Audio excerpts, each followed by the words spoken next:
The words hit me like a physical blow. There's nothing more we can do. They just hung there, in the sterile air of that hospital room, mocking every prayer I'd ever whispered, every desperate plea I'd ever choked out. I remember staring at the doctor, his face a blur, and thinking, this isn't real. This can't be real. Because if it was, then everything I believed, everything I clung to, was a lie. My daughter, she was 8. And she was gone. Just like that. After months of fighting, after I'd prayed until my voice was hoarse, until my knees ached from kneeling. And for what? Before her sickness, before the endless hospital visits and the false hopes.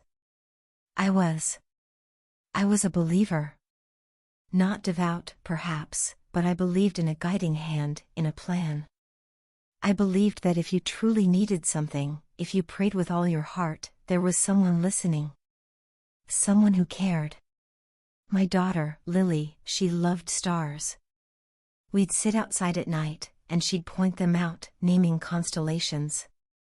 She said, "Mommy, do you think God paints the sky every night?" And I'd tell her, "Maybe, sweetie. Maybe he does. But now I think I hate God. And I don't know what to do anymore." The words feel like poison on my tongue, but they're the only honest ones I have left. The silence in the house was deafening. Every corner whispered her name. Her drawings were still on the fridge, her tiny shoes by the door. Each one a fresh stab. Friends tried to offer comfort. "She's in a better place," they'd say. "God has a plan." And I wanted to scream. What kind of plan involves tearing an 8-year-old from her parents? What kind of better place is one where I can't hold her hand? I stopped going to church. I stopped answering calls from the pastor. Every word of scripture, every hymn, felt like a mockery. A cruel joke played on those who dared to hope. My routine became walking the park aimlessly. One day, I saw her, an old woman, always on the same bench, rain or shine. She looked peaceful. Serene even. And that annoyed me more than anything. One afternoon, the dam broke. I sat near her, not expecting anything.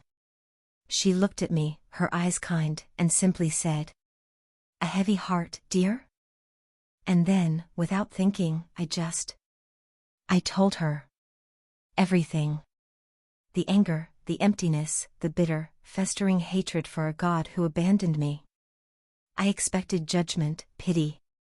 Instead, she just listened, her gaze unwavering. When I finished, I felt exhausted, raw. She finally spoke, her voice gentle but firm. "Dear," she said, "I lost my son when he was only a few years older than yours."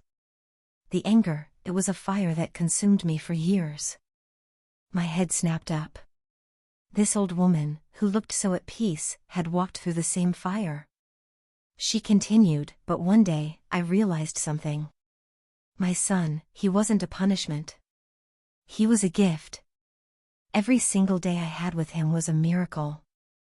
She paused, then added, "We get so caught up asking why me, and why did God allow this, that we forget to ask, what was I given?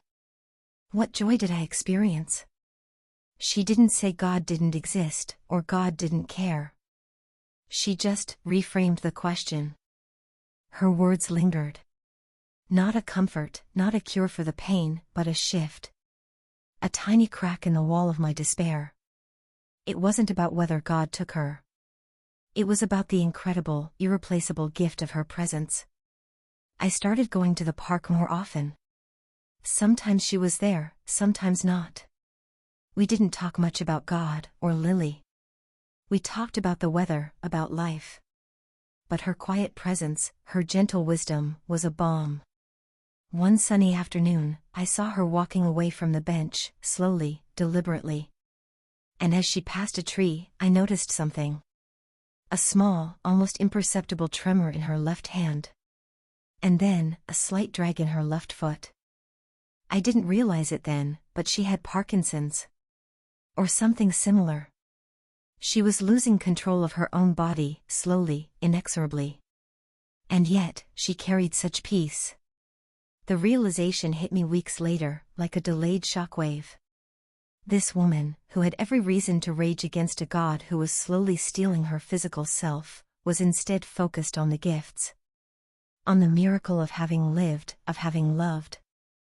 On the simple act of breathing, of seeing the sky. She hadn't told me to find God. She hadn't preached. She had simply shown me. Shown me that even in the face of profound loss, even when life felt utterly unfair, there was still a choice. To hate, or to find a different kind of peace. To acknowledge the darkness, but still recognize the light that was there, even if it felt impossibly dim. Do I still hate God? The fierce, consuming hatred has dulled. It's complicated now. I don't know what to do anymore. But I think I do. I choose to remember Lily not as a loss, but as a gift that transcended the pain. I still question. I still struggle. But now, when I look at the stars, I don't just see a silent, indifferent sky. I see the vastness, the mystery, and a flicker of the wonder Lily saw. And maybe, just maybe, that's enough for now. It's not about finding a perfect answer, or a grand divine plan. It's about finding a way to carry the pain, not as a burden, but as a reminder of what was truly precious. And in that, there's a fragile, but real, kind of peace. A peace I never thought I'd find.